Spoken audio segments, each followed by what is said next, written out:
Muy buenos días, hermanos.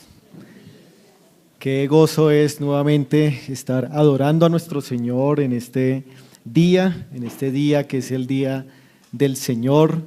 A pesar de todo lo que pueda estar abrumando nuestro corazón y nuestra mente, el Señor nos convoca a que estemos centrados en Él y no centrados en nosotros. Y el Señor quiere ayudarnos en esta mañana a estar bien atentos a su palabra y a ser edificados por medio de ella. En esta mañana, hermanos, vamos a continuar estudiando con los sermones sobre las misiones. Y en esta mañana he querido basar este sermón principalmente en el libro de Jonás. Así que quiero que, si usted cerró su Biblia, vuelva a abrirla y se ubique allí en Jonás. Vamos a tratar de revisar algunos pasajes de este libro de Jonás para aprender algunas lecciones acerca de la obra misionera. Pero antes de empezar a hacer nuestro análisis, quisiera, hermanos, decir algo con relación al plan de Dios, al plan de Dios. Desde el principio, Dios ha tenido el deseo y la intención de salvar no solamente a los israelitas, descendientes étnicos de Abraham, sino que Dios siempre en el Antiguo Testamento tuvo el plan y el deseo de salvar a los gentiles. Por ejemplo, cuando Dios le hace las promesas a Abraham en Génesis capítulo 12, Dios le dice a Abraham: en ti serán benditas, ¿cuántas? Dice el texto, todas las naciones de la tierra. Y eso deja ver, hermanos, que desde el principio Dios tenía la intención y el deseo de darse a conocer y de salvar no solamente a los judíos, sino a todas las naciones de la tierra. El mismo apóstol Pablo, en su carta a los romanos años después, pregunta a sus receptores: ¿es Dios solamente Dios de los gentiles o también es de los gentiles? Y la respuesta que buscaba el apóstol ahí es que Dios también es Dios de los gentiles. En el Antiguo Testamento Dios hizo varias misiones, por así decirlo, para alcanzar en algunos momentos a gentiles en el Antiguo Testamento. En el Nuevo Testamento eso es más que evidente, pero en el Antiguo hubo campañas y hubo ciertas comisiones que Dios hizo para que los gentiles también fueran salvos. Pero esto, hermanos, a los judíos, no a todos, pero sí a muchos, no les gustaba. A los judíos no les gustaba que el Dios de Israel fuera también Dios de otras naciones. A ellos les daba celo eso. A ellos no les gustaba que el Dios de las promesas, que el Dios del pacto fuera también el mismo Dios para los gentiles, y por eso es que muchos de los judíos eran exclusivistas, eran nacionalistas y no querían compartir con otros pueblos las bendiciones que el Señor les había dado. Un ejemplo de eso es precisamente Jonás. Jonás es un ejemplo de esta actitud de los judíos de no querer que la compasión de Dios alcanzara también a otros pueblos, sino que solamente esa compasión fuera para los israelitas. Personas como Jonás y como muchos otros israelitas querían tener el monopolio del amor de Dios solamente en Israel y no querían compartirlo con nadie. Y por eso, hermanos, quiero que en esta mañana nosotros aprendamos, como lo vemos allí en el título, un Dios compasivo y un misionero insensible.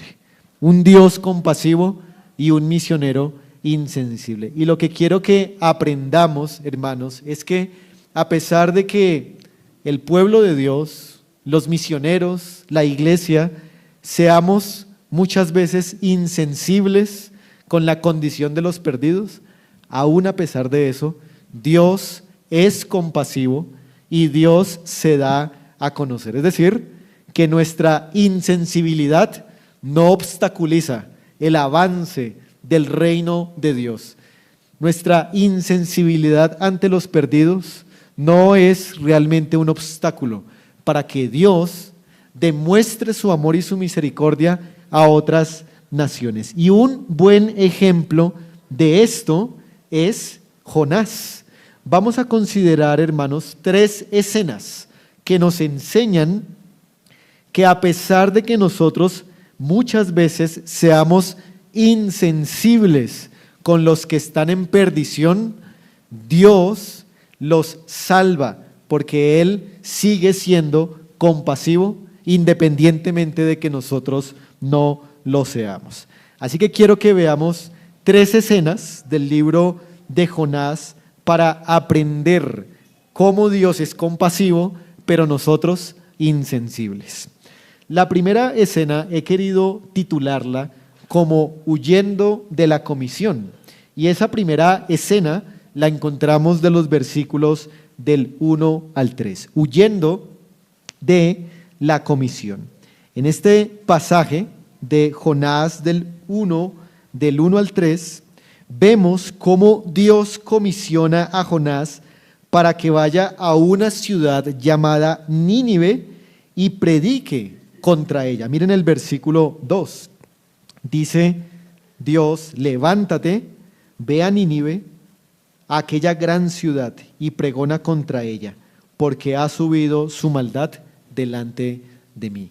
Así que esta es la comisión que Dios le da a Jonás de predicar a los ninivitas para que éstos se conviertan y se arrepientan y puedan ser librados del castigo que les sobrevendría. Ahora, es muy raro lo que en este libro está pasando. Dios nunca tan directamente había mandado a un profeta a predicar a los gentiles como lo está haciendo con Jonás. Por eso es que algunos dicen que Jonás es como el Pablo del Antiguo Testamento. Pablo había recibido la comisión de ir directamente a los gentiles. Y Jonás aquí en el Antiguo Testamento, de una manera que no había ocurrido antes, también está siendo enviado a predicar a los gentiles. Así que esta comisión resulta muy inusual para la época en la que nos encontramos aquí leyendo en el Antiguo Testamento. Así que Jonás tiene que ir a donde estos gentiles ninivitas y predicarles el arrepentimiento, de lo contrario van a ser destruidos. Ahora, para nosotros que estamos desde esta era viendo lo que le pasaba a Jonás, nos puede parecer muy normal esta comisión. Es decir, es la misma comisión que el Señor Jesucristo ha dado a la iglesia. Nosotros no nos opondríamos, no haríamos ninguna controversia, ninguna polémica a que Dios nos mandara a predicar a los gentiles. De hecho, es lo que Dios ha hecho en el nuevo pacto. Pero para Jonás, esta comisión de ir a predicar a los gentiles era polémica, era controversial, y a él, como vamos a ver, no le gustó ni una pizca. Entonces, consideremos lo que pasa en el versículo 3. Dice: y Jonás se levantó para huir de la presencia de Jehová a Tarsis, y descendió a Jope, y halló una nave que partía para Tarsis, y pagando su pasaje, entró en ella, para irse con ellos a Tarsis, lejos de la presencia del Señor. Así que en el versículo 3 vemos la huida de este profeta, la huida de este, entre comillas, misionero del Antiguo Testamento. Debemos preguntarnos por qué Jonás decidió huir, ¿no? Aquí en este pasaje no se nos dicen las razones por las cuales Jonás decidió huir de esta comisión que el Señor le estaba dando. Y por eso es bueno preguntarnos, ¿por qué Jonás decidió huir de esta comisión? Podríamos meditar en las siguientes razones. En primer lugar, por causa de los ninivitas. ¿Quiénes eran los ninivitas?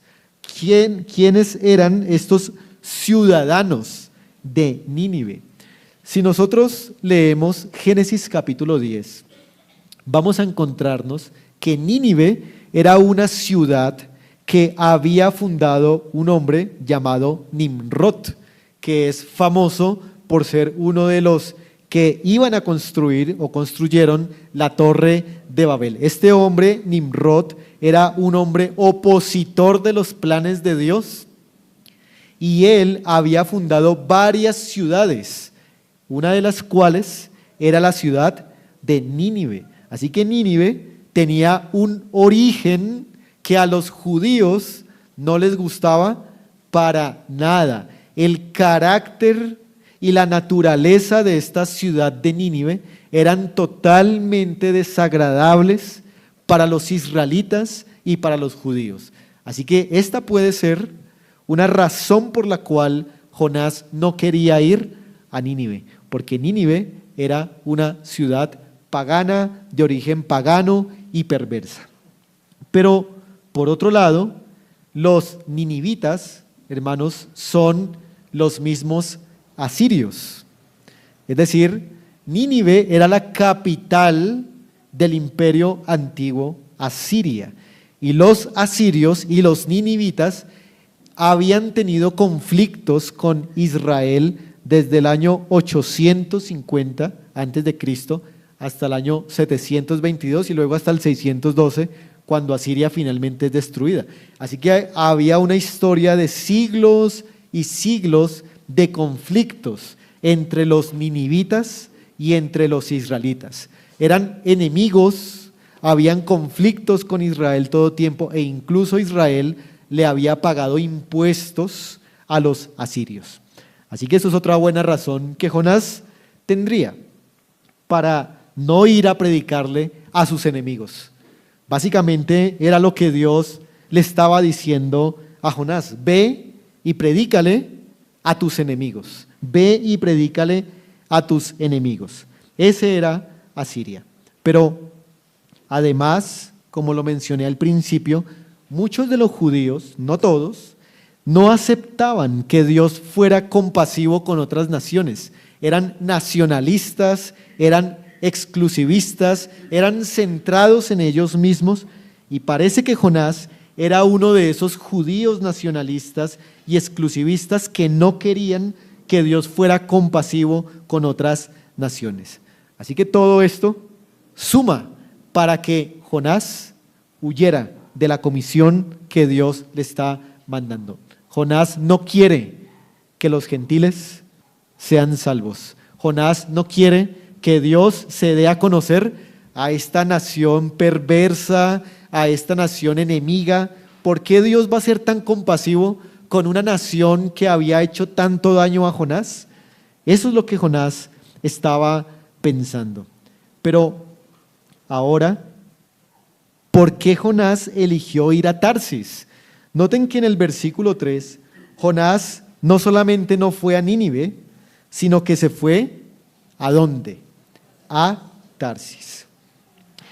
Esto es, de parte de Jonás, hermanos, un acto desafiante. Es desafiar a Dios. Es como cuando los niños son mandados a hacer algo, entonces uno le dice al niño: ve a lavarte los dientes, y el niño va a tender la cama, ¿cierto? Entonces, ¿qué está haciendo el niño? Lo está desafiando a uno, porque no solamente no hace lo que uno le mandó, sino que está haciendo algo que uno no le mandó. Así que eso es un desafío abierto ante la comisión y la autoridad de Dios.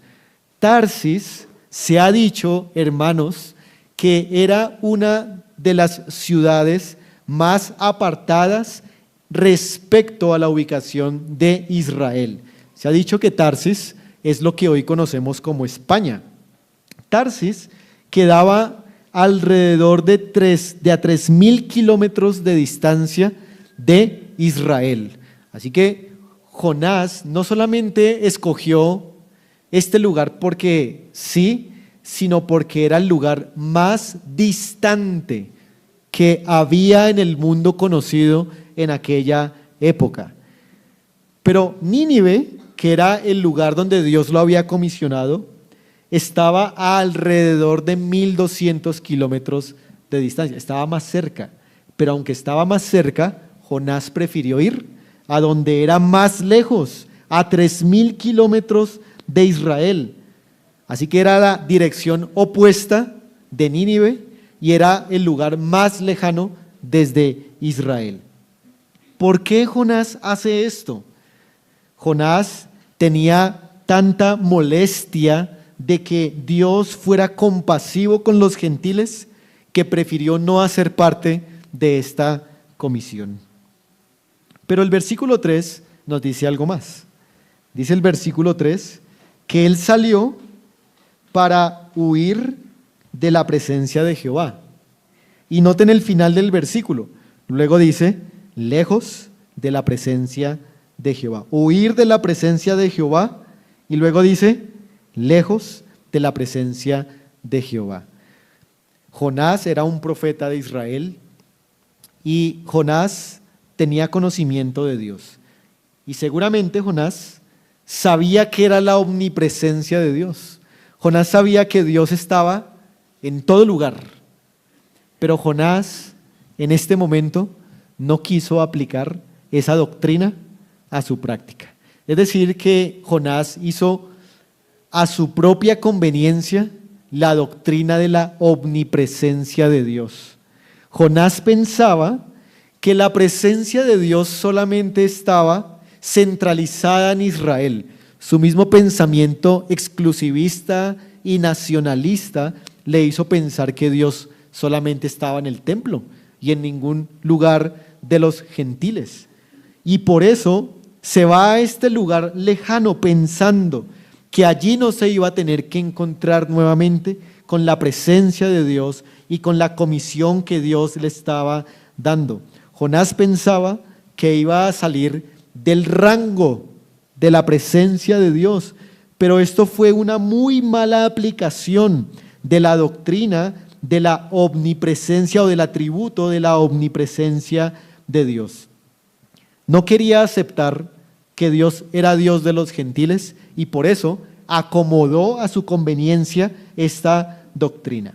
Y dicho entre paréntesis, hermanos, nosotros somos exactamente igual con las doctrinas que creemos. Miren, cuando nosotros queremos usar una doctrina para nuestra conveniencia, lo hacemos.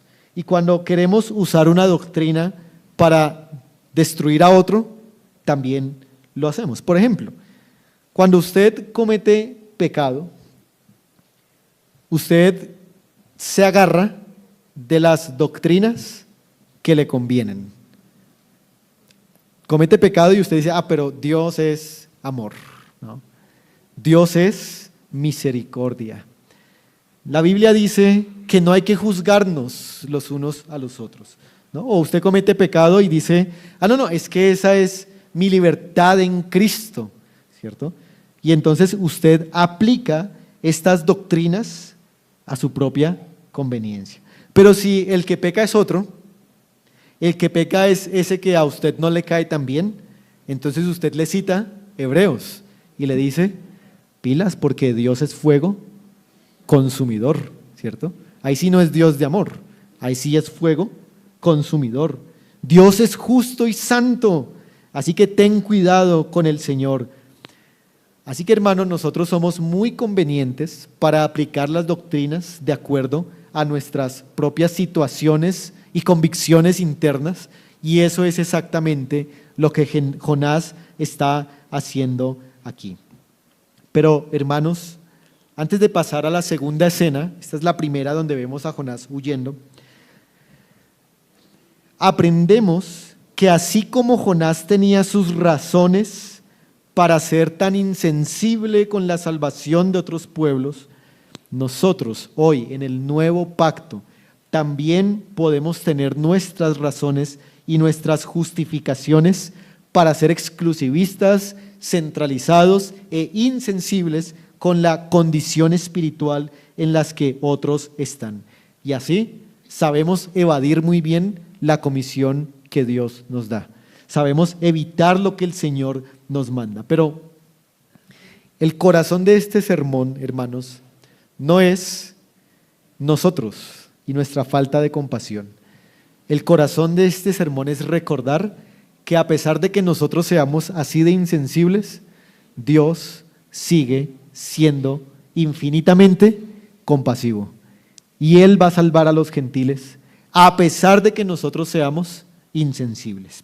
Y eso entonces nos lleva a la segunda escena, que he titulado Tratando con el insensible. Tratando con el insensible. Dios va a tratar con este hombre, con este profeta, con este misionero, para que él pueda aprender un poco acerca de la compasión de Dios. Algunos han dicho que Dios manda a sus mejores batallas, ¿a quiénes? Lo saben bien, ¿no? A sus mejores guerreros, ¿no? Eso hemos escuchado por ahí, que da sus mejores peleas a sus guerreros más fuertes. Pero en este pasaje, hermanos, podemos ver lo contrario. Una gran guerra que es alcanzar a los gentiles, y Dios está enviando a uno de los peores hombres, a uno de los más débiles, a uno de los más insensibles de todos, al profeta Jonás. Al darnos cuenta de eso, bueno, yo me alegro porque digo, yo tengo esperanza de ser usado por el Señor, porque yo soy igual que Jonás, y que de ser mejor guerrero ni nada de eso. Soy y somos de los peores, pero gloria al Señor, que a pesar de nosotros ser así como somos, el Señor es compasivo y nos puede usar. Así que, hermanos, tratando con el insensible, hay 3 tratos que Dios va a dar a Jonás para que él aprenda un poco acerca de la compasión que debería tener por los perdidos. Lo primero lo encontramos en el versículo 4, vamos a leerlo.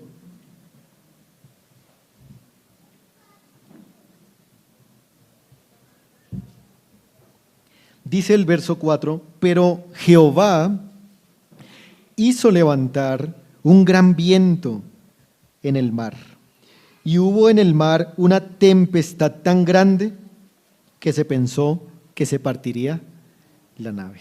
Dios empezó a tratar a Jonás mientras éste estaba escapando de la comisión que Dios le había dado. Jonás muy rápidamente aprendería que Dios no estaba centralizado solamente en Israel, sino que Dios estaba en todo el mundo y que todos los mares le pertenecen al Señor y que Él está presente en todo lugar y que nadie se puede escapar del llamado del Señor. Y entonces el Señor hace levantar una tempestad que amenaza con destruir el barco y la vida de los marineros que estaban en ese barco. Y entonces Jonás, después de una serie de sucesos en ese barco, reconoce que esa tempestad es por culpa de él y reconoce que debe morir. Jonás dice, échenme al mar. ¿Qué está diciendo ahí Jonás? Mátenme. Hermanos, ¿qué puede hacer un predicador en medio de un mar embravecido? ¿Cómo se va a salvar? No puede. Así que lo que está pidiéndole Jonás, o lo que está reconociendo Jonás, es, debo morir. Mátenme, échenme en el mar porque no soy digno y Dios me tiene que destruir. Así que Jonás está pensando en Dios como un Dios destructor, un Dios que lo ha buscado para venir a cobrar venganza. Pero hermanos, Dios ha perseguido a Jonás, no para cobrar venganza, no para destruirlo, sino para transformarlo, para cambiarlo, para revelarse Dios más a Jonás. Así que esto que Jonás entendió como su muerte, realmente era el plan de Dios para darle vida y para que fuera usado para la salvación de los gentiles. Y entonces, en el versículo 15 y 16, leamos lo que ocurrió. Y tomaron a Jonás y lo echaron al mar, y el mar se aquietó de su furor. Y temieron aquellos hombres a Jehová con gran temor, y ofrecieron sacrificio a Jehová e hicieron votos. Hermanos, en la Biblia, cuando alguien es inundado por el mar, es un símbolo del juicio, de la muerte, especialmente en el Antiguo Testamento. Por ejemplo, cuando Dios hizo caer el diluvio, ahogando al mundo de los impíos, como dice el autor de Hebreos, o Pedro creo que es que lo dice. ¿Qué significaba esa inundación? Juicio y muerte. Luego Dios hizo ahogar a los ejércitos de Faraón. ¿Qué significaba eso? Juicio y muerte. Pero luego también las aguas del bautismo, ¿no? Significan ser muertos o ser sepultados. Así que lo que estamos viendo que le está pasando a Jonás es que Jonás, en un sentido, está muriendo. Jonás está muriendo. Al ser arrojado al mar, Jonás está muriendo. Pero entonces Dios tenía preparado un plan de gracia para rescatar a Jonás de la muerte, y ese trato es el que aparece en el versículo 17. Miren lo que dice el versículo 17. Pero Jehová tenía preparado un gran pez que tragase a Jonás, y estuvo Jonás en el vientre del pez 3 días y 3 noches. Dios, por su gracia, había preparado un gran pez que se tragara vivo a Jonás. Ahora, esto es para algunos un hecho milagroso. ¿Cómo es posible que un pez grande se trague a un hombre sin que este hombre muera? Es un milagro lo que está ocurriendo aquí. Pero estar en el vientre del pez durante 3 días y 3 noches es un símbolo, es una representación de que Jonás no solamente murió, sino de que Jonás fue sepultado. ¿Cuál fue el lugar de sepultura que Dios preparó para Jonás? El vientre de un pez. ¿Ha pensado cómo es el vientre de un gran pez? El olor, ¿no? La sensación, el agua que debe haber allí, el sonido, el movimiento del pez, la oscuridad. Jonás estuvo en un momento muy crítico, 3 días y 3 noches. Eso es la desesperación. Jonás estuvo sepultado en plena desesperación. Pero, hermanos, dice el versículo 17 que Dios ya tenía preparado esto. Esto quiere decir que este pez lo envió Dios. Y este pez es una manifestación de la gracia anticipada de Dios para con Jonás. ¿Es posible que entendamos que esta sepultura de Jonás es una muestra de la gracia de Dios? Sí, ese vientre de ese pez era la gracia de Dios que iba a ayudar a Jonás a que fuera más compasivo con los gentiles. Por eso, hermanos, dicho entre paréntesis nuevamente, lo que sea que usted esté atravesando, cualquiera que sea esa aflicción que es oscura, que es terrible, que parece que usted se siente en el vientre de un gran pez, es una muestra de la gracia anticipada de Dios a su favor. La verdad, hermanos, es que Dios quiere matarnos. Dios quiere matarnos todos los días. Y eso fue lo que Dios hizo con Jonás. Dios lo mató en el vientre de un pez en sentido metafórico. Dios quería matar en Jonás ese pecado, esa falta de insensibilidad, esa falta de compasión que Jonás tenía para con los ninivitas. Y eso es lo que Dios también quiere matar con nosotros, nuestro pecado. Si no morimos a nosotros mismos, no vamos a vivir como el Señor quiere que viva. Si queremos ser usados por el Señor, tenemos que morir primero a nosotros mismos. Y morir a nosotros es morir, hermanos, a nuestros pecados. Pero en el capítulo 2, del verso 1 al verso 10, aparece esta famosa oración de Jonás. Y vamos a leer solamente de los versículos del 4 en adelante, unas partes de esta oración. Y recuerde, Jonás está allí en esa sepultura y dice lo siguiente: me echaste a lo profundo, en medio de los mares, y me rodeó la corriente. Todas tus ondas y tus olas pasaron sobre mí. Entonces dije: desechado soy delante de tus ojos. Mas aún veré tu santo templo. Las aguas me rodearon hasta el alma, rodeóme el abismo. El alga me enredó en mi cabeza. Descendí a los cimientos de los montes, la tierra echó sus cerrojos sobre mí para siempre.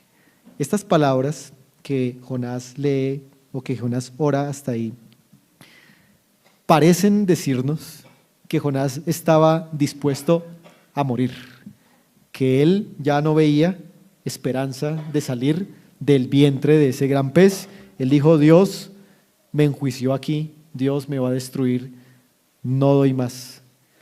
Pero Dios tenía otro plan para Jonás. En el versículo 10 se nos dice: y mandó Jehová al pez y vomitó a Jonás en tierra. El plan de Dios era sacar a Jonás de la sepultura, vivificarlo y luego comisionarlo a los gentiles para que fuera a predicar a estas personas y estas personas se salvarán.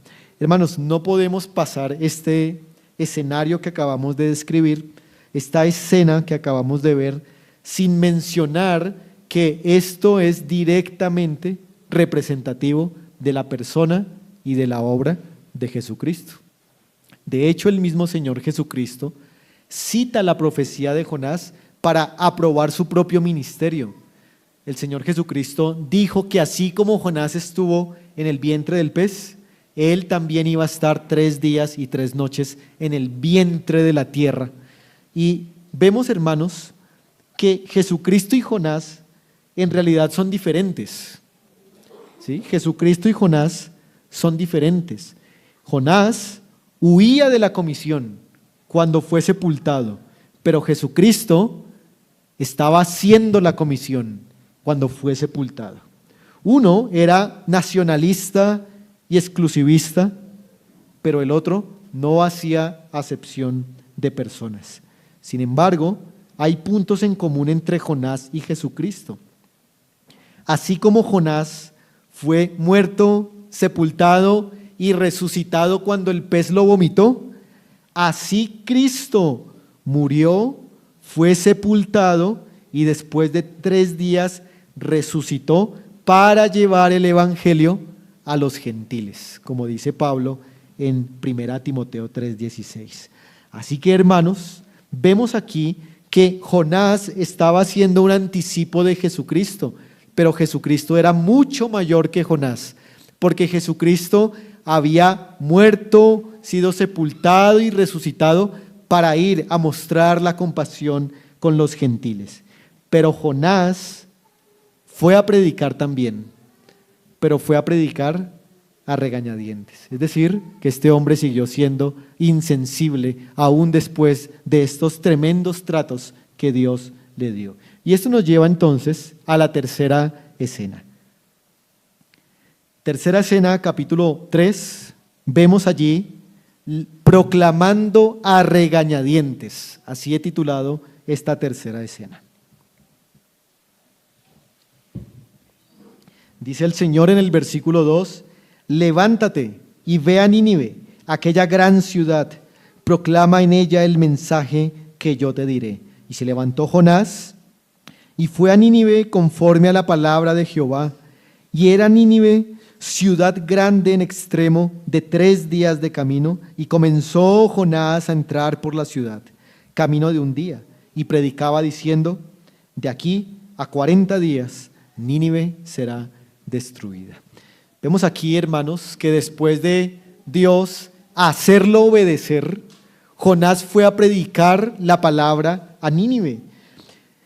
Y esta vez Jonás predica un pequeño mensaje a esta ciudad de Nínive. Una pequeña frase es la predicación de Jonás: de aquí a 40 días Nínive será destruida. Es posible que esta frase o que esta predicación fuera así de corta, por un lado, porque Jonás era una persona que no conocía mucho el idioma de los asirios, que era el acadio, y las únicas palabras que se sabía eran estas: de aquí a 40 días Nínive será destruida. Pero lo otro es que Jonás ya estaba enojado mientras predicaba. Jonás no quería predicar y por eso predicó unas cortas, muy cortas palabras, pensando tal vez que esas cortas palabras no llevarían al arrepentimiento a los ninivitas. Aún en eso, Jonás no quería que los ninivitas se salvaran. Pero a pesar de este desánimo de Jonás, a pesar de esta insensibilidad de Jonás, miren lo que ocurrió en el versículo 5. Y los hombres de Nínive creyeron a Dios y proclamaron ayuno y se vistieron de cilicio desde el mayor hasta el menor de ellos. Verso 6. Y llegó la noticia hasta el rey de Nínive, y se levantó de su silla y se despojó de su vestido y se cubrió de cilicio y se sentó sobre ceniza. Lo que vemos aquí es que esta pequeña predicación de un hombre que no quería predicar y que estaba enojado fue poderosamente usada por el Dios compasivo para salvar a todos los ninivitas de aquella ciudad. Así que, hermanos, vemos aquí que estos ninivitas, con todo y ser gentiles, con todo y no conocer al Dios vivo y verdadero, con todo y tener un predicador infiel, fueron salvados y movidos al arrepentimiento, incluyendo al rey, incluyendo al rey. Vemos aquí, hermanos, una obra del Espíritu Santo como nunca antes ha sido vista en el Antiguo Testamento. Muchas personas, miles de ellas, se arrepintieron de su pecado por medio de la predicación infiel de un hombre insensible. Es una obra del Espíritu Santo en los gentiles en el Antiguo Testamento, en la que Dios está demostrando que a pesar de los hombres ser insensibles, Él es absolutamente compasivo con todos. No importa si el predicador no quiere predicar, no importa si su mensaje es corto o largo, no importa si no conoce bien las palabras que predica. Si Dios quiere salvar con una predicación tan débil y tan hipócrita como la de Jonás, Dios lo va a hacer, porque la salvación no depende del predicador, depende de la compasión del Señor. Pero, hermanos, es bueno en este momento decir algo a aquellos que están aquí que no son creyentes. Unas palabras para ustedes que no han creído en Jesucristo. A ustedes el Señor les está haciendo el mismo llamamiento que le hizo a los ninivitas. El Señor los está llamando a que se arrepientan para que no sean destruidos. ¿Cuánto plazo le dio Dios a los ninivitas para ser destruidos? 40 días. ¿Saben ustedes cuántos días el Señor les ha dado de plazo para que ustedes sean destruidos? No lo saben, ¿verdad? No lo saben. Ahí está el problema, que como no lo saben, puede ser mañana, puede ser la otra semana, el otro mes, en unos años, pero no lo saben. Y por eso es urgente que ustedes se arrepientan hoy mismo, así como lo hicieron los ninivitas.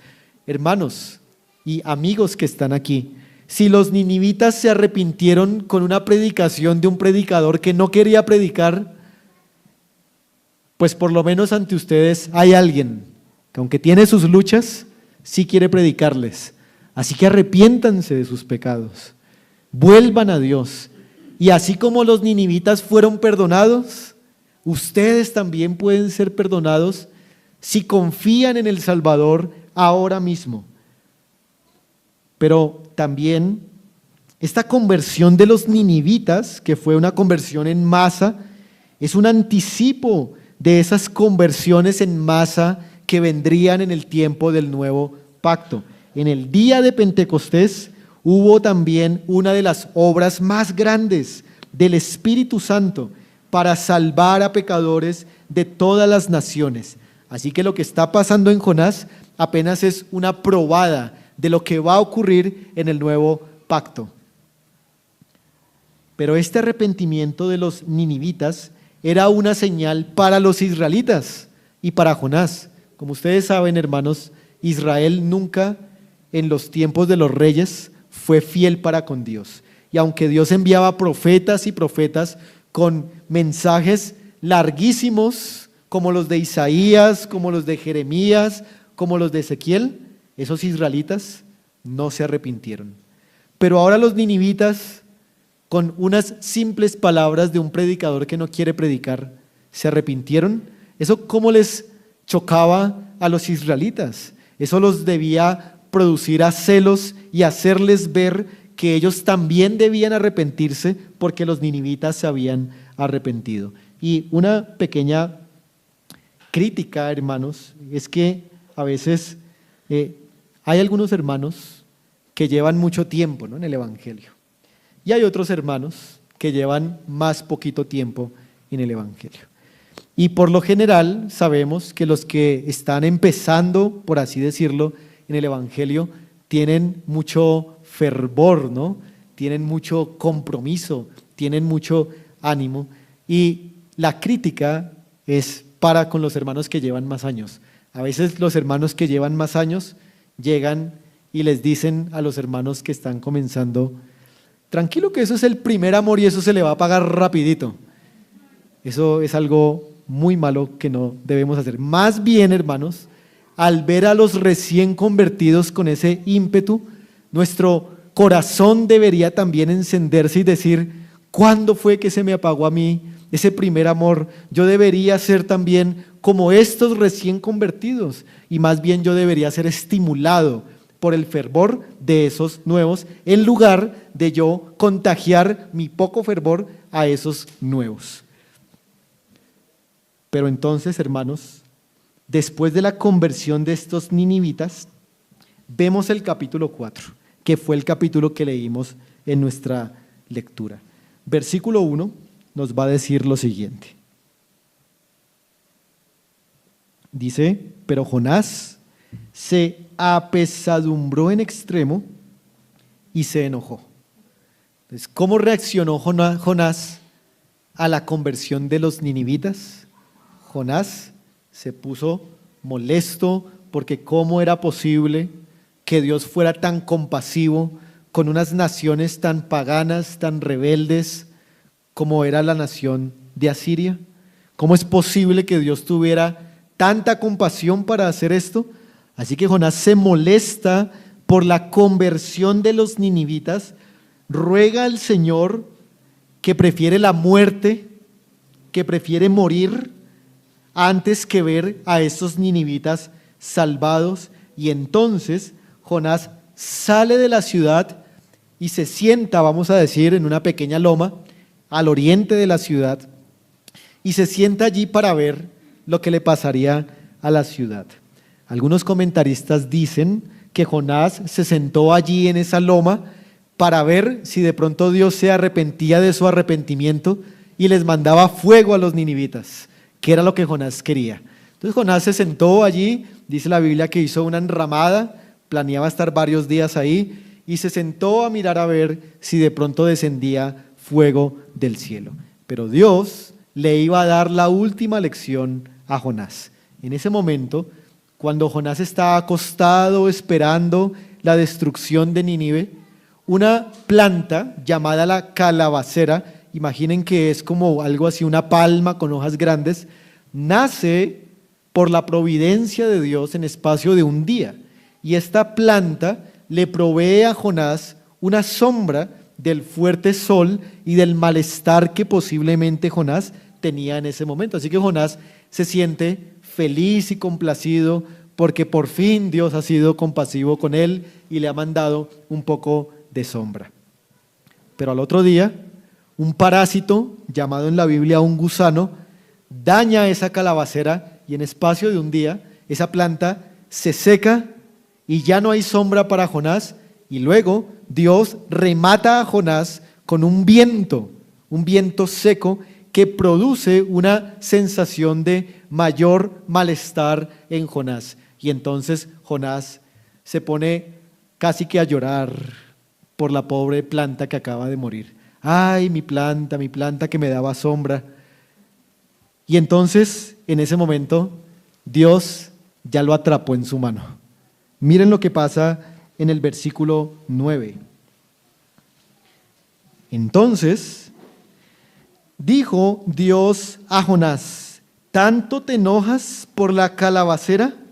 Y él respondió: mucho me enojo, hasta la muerte. Y entonces el Señor le dice: entonces, dijo Jehová, tuviste tu compasión de esta planta en la cual no trabajaste, ni tú la hiciste crecer.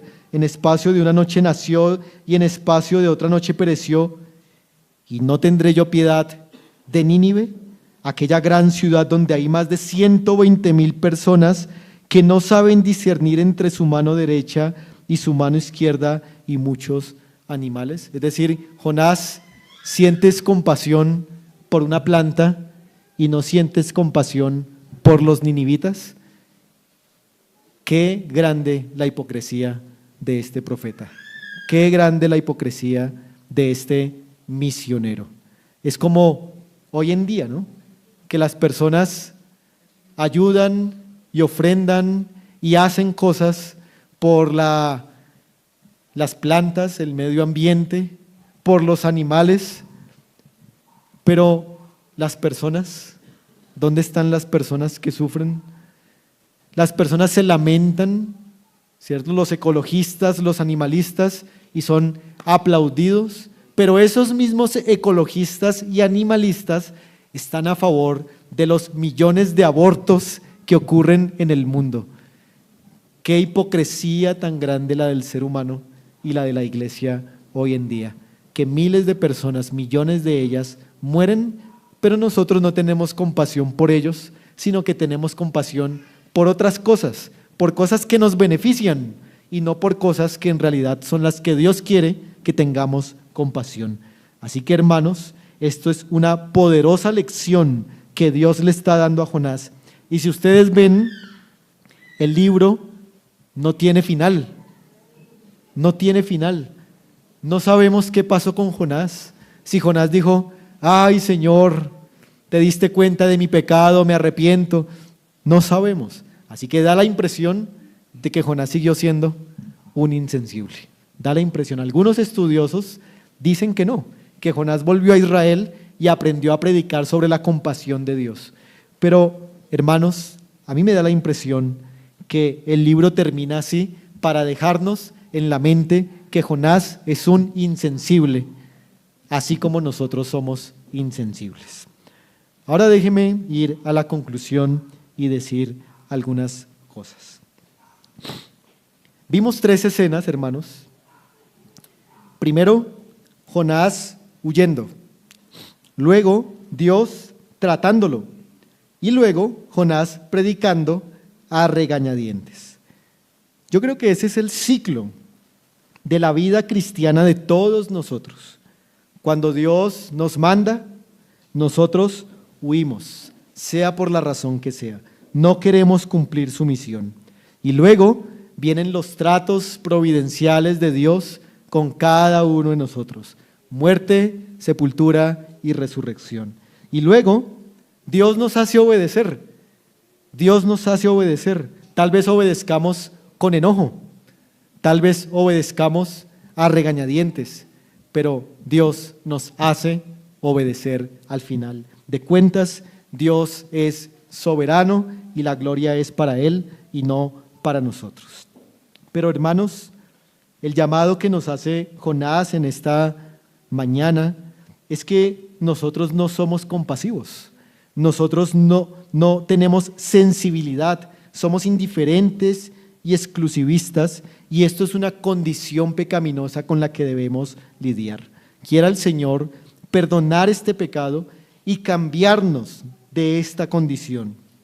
Pero hermanos, miren, a pesar de que nosotros seamos insensibles y no amemos a los perdidos como deberíamos amarlos, el Dios nuestro sí es compasivo.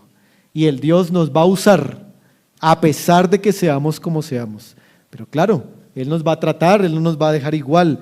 Pero Dios sigue siendo compasivo y Él va a salvar a más y más gentiles por medio de su iglesia insensible. Pero también, hermanos, algo que nos enseña Jonás aquí es que Dios sabía que ninguno de nosotros tiene un corazón tan compasivo como Él lo tiene.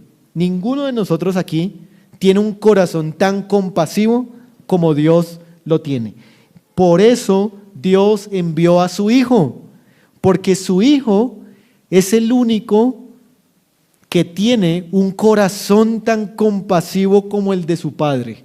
Por eso vino Cristo, porque Él es la compasión encarnada para la salvación de los gentiles. Esta compasión de Cristo lo llevó a morir en la cruz, a ser sepultado, pero luego a resucitar y a predicar a los gentiles, salvándolos de la condenación eterna. Así que finalmente es Cristo el verdadero Jonás que Dios siempre quiso tener. Es Cristo el que va a predicar a los gentiles y llama a los pecadores y los convierte de su maldad para que luego le glorifiquen. Pero Cristo, que es también compasivo, nos trata a nosotros y nos usa a nosotros en ese proceso de predicación de la palabra. Qué bueno el Señor que use a predicadores que a veces no quieren predicar, que use a predicadores débiles, como yo hoy ante ustedes, para que la gracia de Él les transforme, les cambie, les vivifique. Qué bueno es nuestro Señor. Pero por último, vuelvo a decirlo, los ninivitas se convirtieron con un predicador que no quería predicar. Si aquí hay personas como los ninivitas, pues tienen hoy la palabra de Dios completa, tienen un mensaje profundo, grande, al que no pueden negarse. Deben arrepentirse de sus pecados. Cristo ha muerto, Cristo ha resucitado. Así que confíen en Él para que no venga la destrucción sobre ustedes. Vamos a orar, hermanos, y le pedimos al Señor que nos ayude a poder desarrollar la compasión y a darle la gloria a Dios por su gran compasión. Padre Celestial, nos compungimos en esta hora porque no somos mejores que Jonás. No queremos predicar a nuestros enemigos, a esas personas que decimos que mejor les fuera al infierno que estar aquí en la tierra.